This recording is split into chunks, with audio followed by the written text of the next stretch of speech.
Hey guys, welcome back to another YouTube video. Now, today's video, guys, I'm going to be continuing my series of Scream videos, and today I'm going to be ranking all 6 of the Scream movies. I cannot believe there is now 6 Scream movies, yeah, we're going to be doing also a ranking on all of the Scream killers. I'm not sure if I'm going to have that video out today, but I'm for sure going to get this one out here soon. And I wasn't able to get it out yesterday because I was busy doing a tournament out of town, and now I am back. But I thought I got the review out pretty quickly, so I hope you guys are happy about that. And if you're subscribed over at the Artist Political channel, I really do apologize for things being super inconsistent. Obviously, I'm still working on building that channel, and I was having a lot of difficulties with the outro, but I finally was sent an outro by a fan, so I now have an outro that I can use. And if it does give me a copyright claim, I'm going to be like, so be it, because it's a really good outro in my opinion, but until I start making money, then I will obviously have to change it. But I haven't tested it yet to see if it does actually give a copyright claim or not. Yeah, that is, if you're subscribed over at the Artist Political channel, that is an update for you over there. And then for the rest of the month, besides the Scream stuff, I'm not 100% on any of the any other movies that I'm going to be watching this month. There's at least going to be 1 or 2 more movies that I'm going to be watching, but I'm not 100% on any of the movies that are coming out this month, if I'm going to watch them or not. So just stay updated, read the community post, you know, just the usual stuff. Other than that, let's get straight on into this ranking. And before I name the final one on this, or the one in last placed on this list, I just want to say that Scream, all of these movies in this ranking are all really solid horror movies. Comparatively to any other franchise, these are like miles better than, you know, most other crappy sequels that we've seen in horror franchises. Scream is one of the most consistent horror franchises, and that's why I love it so much. And it is very, very unique because it is extremely self-aware. And so I have to give lots of credit to the Scream franchise. I used to not be such a huge fan about it, or such a huge fan of the Scream franchise, but now I just have so much respect now that I understand it so much better. And so you know, before I get onto this ranking, I just want to say this one in last place is by no means a bad movie or even below average. It is very solid for for being a sequel. Yeah, like I said, Scream franchise, one of the best horror franchises, one of the most consistent, and that's why I love it so much. So, coming in at last place, but not least, it is not a bad movie by any means, is Scream 3. And it's really unfortunate, because I really hate to put any movie in the Scream franchise in a last position, but it does have a few of its flaws. The main one being the killer reveal. I'm not a huge fan of Roman being associated with Billy Loomis in the first movie, allegedly showing them the video of Sidney's mother and revealing to him about all the stuff that went on and the affair and everything like that. I'm never really a huge fan of a killer that is associated with the original film and had influence on the original film. I get that this is a trilogy and it's kind of a way to kind of twist everything that you thought you knew in the previous movies. I'm just not a huge fan of it with the Scream movies. I kind of like it having Billy just left alone and being a complete psycho and hating that, you know, unnecessarily hating the incident that happened with his mom, and that's why he that's why he went on his killing spree. And then also Roman just whining like a baby at Sidney at the end too is kind of a little bit ridiculous. And then one other thing was the opening scene. I wasn't a big fan of them killing Cotton off super early, especially with him being basically the hero of the previous film, and then at the beginning of this film, he's killed off, and at the opening sequence with a slightly different opening sequence than we're used to. And in the opening sequence as well, they use that stupid voice changer.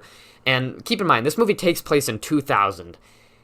23 years later, I still don't think they have this technology. If you don't know, in the Scream 3 movie, there's this what's his name? Ghostface uses this voice changer that can perfectly imitate anybody's voice in the movie.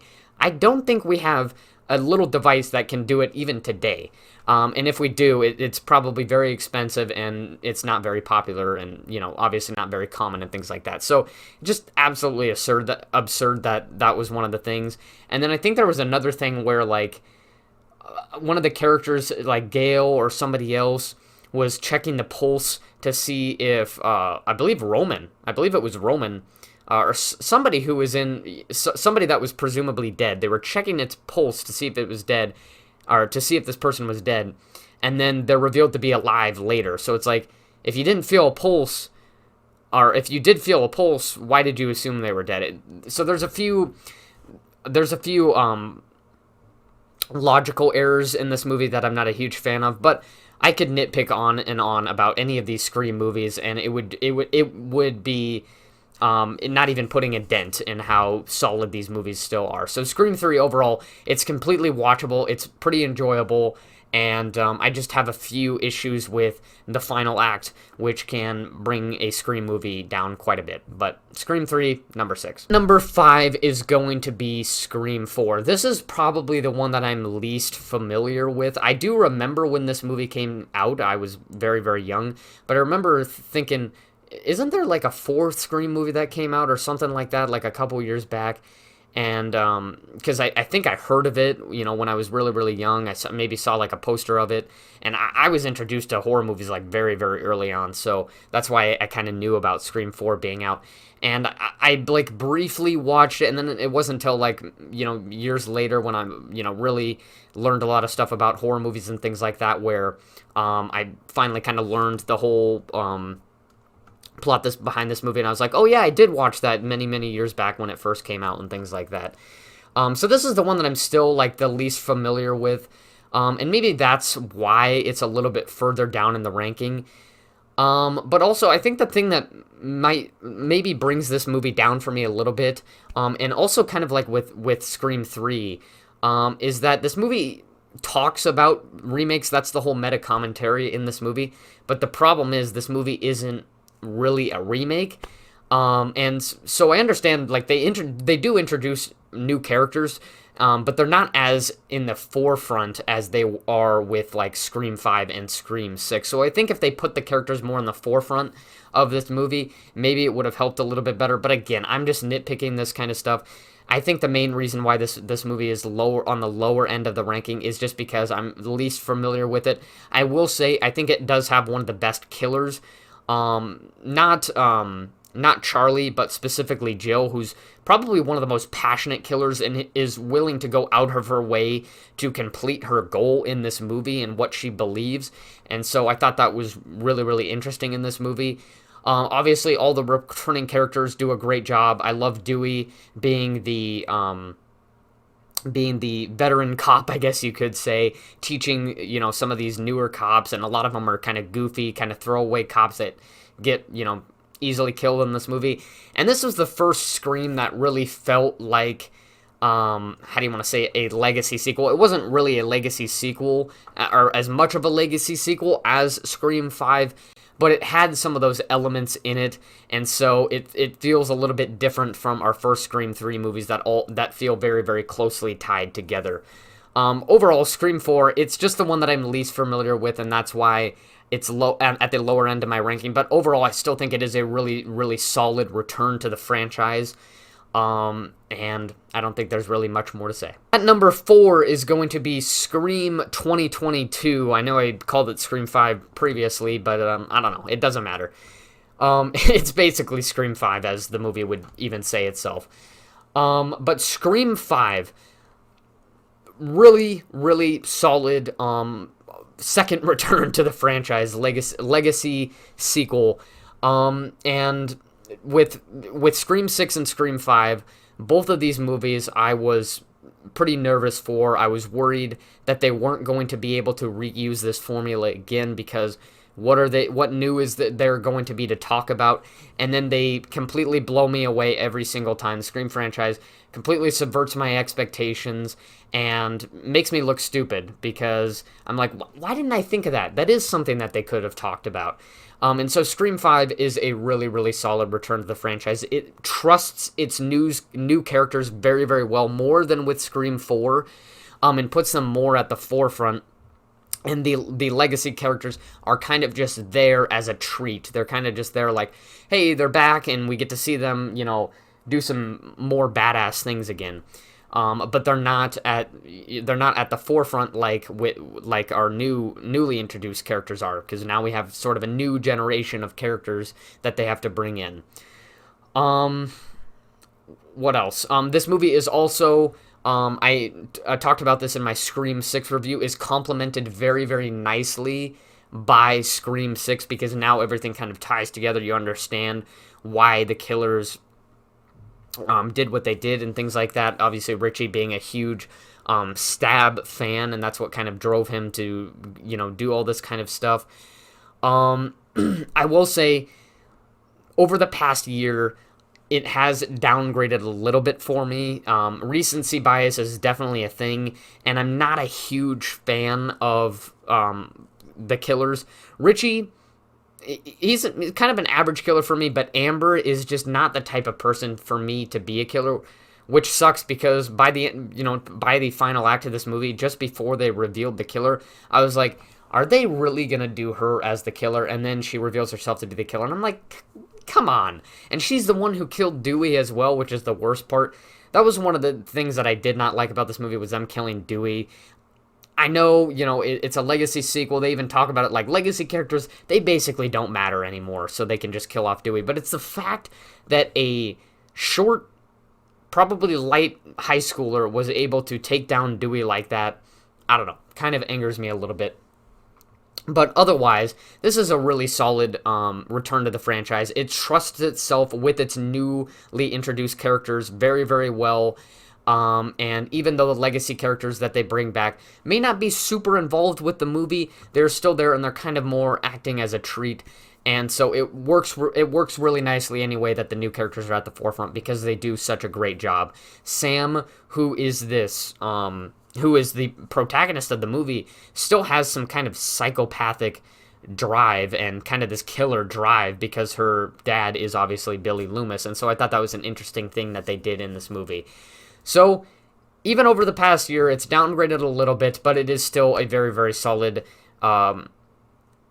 return to the franchise, and it actually bumped up a little bit for me because it is complemented really nicely by Scream 6. So Scream 2022 goes at number 4. At number 3 is going to be Scream 6, and I at first was going to put this at number 2. I was going to be, if you would have asked me just a few days ago, when right after I came out of the theater, where would you put this on your ranking? I probably would have put it right at number 2. But I've seen a couple of reviews, and I've kind of turned on my brain a bit since watching the movie, and realized there are more flaws than I expected, but it's still kind of nitpicks for me. Let me go over the stuff that I talked about in the review that I loved about this movie, because there wasn't really anything bad that I talked about in the review. They utilized the New York setting really, really well. Not to their fullest potential, but I could say that with almost any movie that introduces a new setting or a new character or things like that. But they utilize the New York setting really well. The new characters do an even better performance than last time. The returning characters all do a really good job.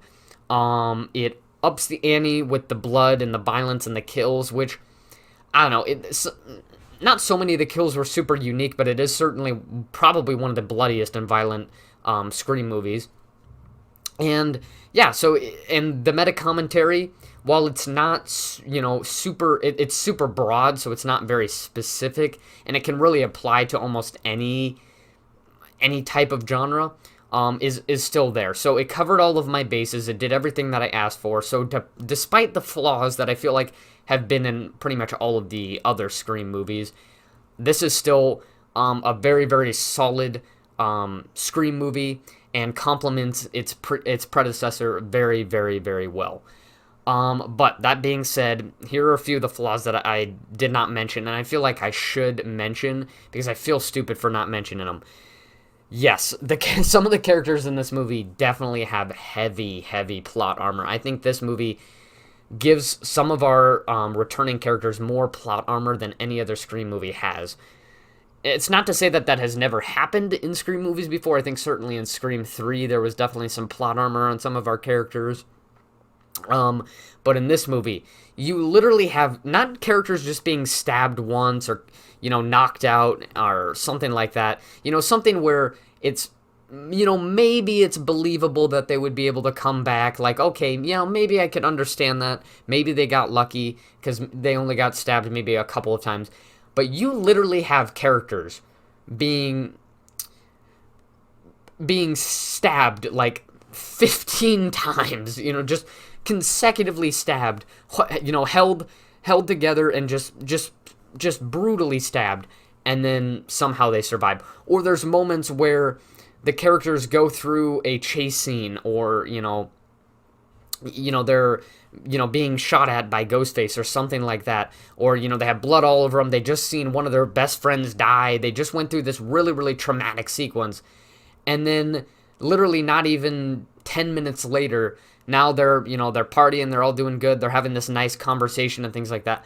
So it's a little bit weird how we go from it's a little bit weird how things are laid out into this movie, where we go from this really, really intense, suspenseful chase scene where they're not just being chased, there's people dying, there's people being stabbed, there's blood, there's stuff like that, from people having just a nice, calm conversation and, oh, we'll do good, we'll get through this and all that kind of stuff. It just doesn't seem very realistic. So I wish they could have set up the sequence of events maybe a little bit better, but I think they were just trying. This movie had a lot to handle. It had a lot of bases to cover, and so I would rather have them sacrifice a little bit of a little bit of logic for covering all of the bases. And so I'm glad that they didn't just play this completely safe. And then one other thing that I would like to mention is I would agree with some people, with what some people have already said, that the ending of this movie is a little bit problematic. I'm not a huge fan with the final killer review, the final killer's reveal. It makes sense at some points, but it's a little bit absurd in my opinion, and it kind of makes you a little bit mad that it was them out of all people to be the killers, and they just seem I hate whiny and preachy killer reveals, and so yeah, I would agree that the final act and reveal a little bit wasn't the hugest fan of it, and plus, I had already kind of solidified who I thought was the killer pretty early on in the movie anyway, so I was like, yeah, I don't think I'm going to like this, because I really wanted them to, not play it safe with the killer reveal and have it somebody, shocking, but like I said, to me, these are all really just nitpicks in my opinion, but I did want to point out these because I felt kind of stupid for not pointing them out in the review, but that's just kind of my recency bias. I literally made that review probably not even 2 hours after watching the movie in the theaters. So overall, Scream 6, really, really enjoyable movie. And if you have not seen it yet, go out and see it. You're going to have a really good time. Number 2 is going to be Scream 2. And I really, over the years, I don't think I've given this movie as much credit as I probably should. I think this is a really, really solid Scream sequel. And I think this one has probably one of the best meta-commentaries, because sequels are such a big, heavily criticized thing in pretty much every genre. Nowadays, every movie has to have a sequel, and the sequel always has to do something different, introduce something, that we'd never heard of or before and stuff like that. And so I think the meta-commentary works the best in this movie. Obviously, the first Scream gets credit for introducing a self-aware horror movie, but this movie probably has the best meta-commentary with sequels, because they are so heavily criticized, especially in the horror genre. But overall, I think this is a really solid sequel overall. A slightly different change in setting, with them not being in high school anymore. Now they're on a college campus. Obviously, you have the return of a love interest, so you have a few suspicions with who might be the killer. And Randy's death, probably one of the most, probably not as controversial as Dewey's death, just because we have, over the years have had replacements with kind of the nerdy character, the one who kind of knows everything about horror movies and things like that. Like in Scream 4, we had Kirby who kind of took over that role, and then in Scream 5 and 6, it's Mindy who takes over that role. Whereas with Dewey, there's not really anybody who can replace Dewey's goofiness and character and things like that. And so that wasn't a huge issue for me. Mickey and Mrs. Loomis, not my favorite killers, but they don't do anything that triggers me. They're not, preachy or whiny or anything like that. And so overall, it's just a pretty, it's not a it's not one of the most interesting reveals, but it's also not a reveal that makes you kind of angry or anything like that. Overall, it's just a really solid sequel. It does exactly what it talks about in the movie. It gives more blood, more kills, obviously more twists, more trickery, all that kind of stuff. And it's just overall a really solid sequel. There's not really much to dig into. And coming in at number 1, did you really think it was going to be anything else, is going to be, of course, the original Scream from 1996. I really didn't come to realize how important of a horror movie and how great of a horror movie this is until really only a couple of years ago. I thought it was just kind of another one of those, slasher movies until I really understood what its purpose was and how it really just changed the horror genre and everything like that. And so now I really just have so much respect for this movie and what it did to the horror franchise and things like that. There are just so many great things about this movie. Obviously, you got to talk about the opening scene with the star character being killed at the beginning of the movie, the one who you were expecting to probably survived the whole movie, killed off in the opening sequence, and that opening sequence kind of builds from, harmless flirting to something very, very serious where her boyfriend's life is in danger, her life is in danger, all that kind of stuff. Just that opening sequence alone is so... It just automatically makes this movie so iconic.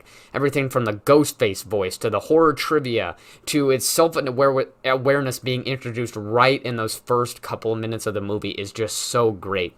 And obviously, Billy Loomis and Stu, very, very great killers. Sydney, probably one of the best final girls. I would argue she's probably the best final girl in horror franchise history, even above Jamie Lee Curtis, arguably. Obviously you got Dewey, you got Gail, you got Randy. So many great characters who all have their unique,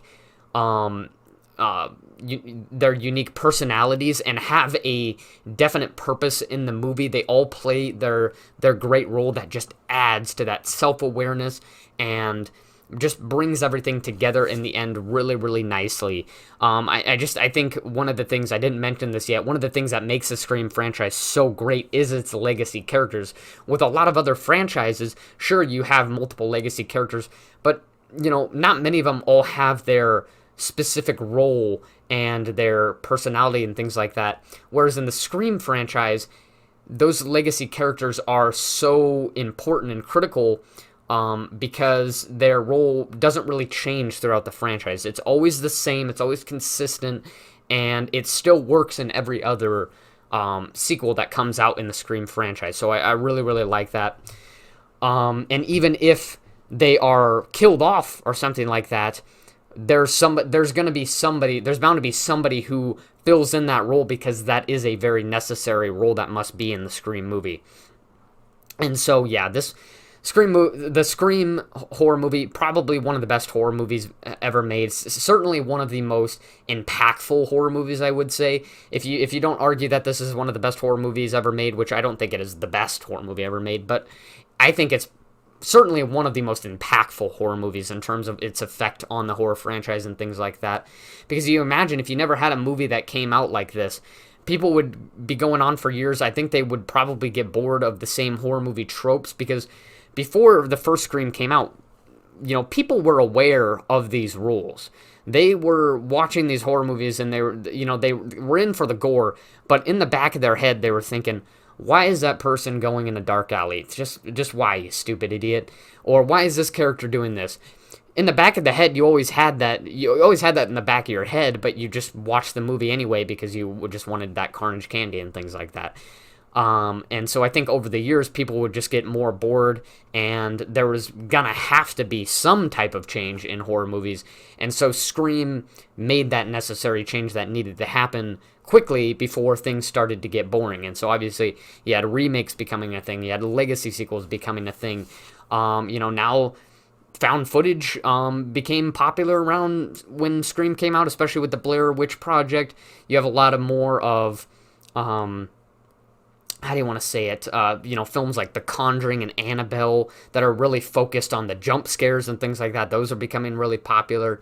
And so the impact that Scream had on the horror franchise really changed it from potentially becoming very stale and boring to being very, very interesting because of its self-awareness and being like, yeah, you guys are not alone. We've been thinking about this too. Even Wes Craven, the director of A Nightmare on Elm Street, is aware of these certain rules and things like that. And so, yeah, Scream, the original, one of the best horror movies ever made, one of the most impactful, and so it comes in at number 1. That is going to be it for the ranking. Stay tuned for the ranking of all of the killers of the Scream movies. I believe there is now 1, 2, 3, 4, 5, 6, 7, 8, 9, 10. There's like over 10 now, so there's going to be a lot to rank.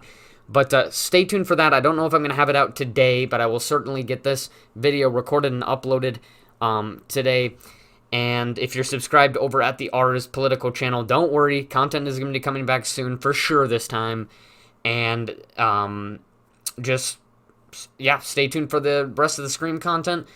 Like I said at the beginning of the video, I'm not really sure of the other movies that I'm going to be watching for this month, but I will keep you updated, I promise, in the community posts, so make sure you check those. And that is going to be it. Like and subscribe, guys, and I will see you next time.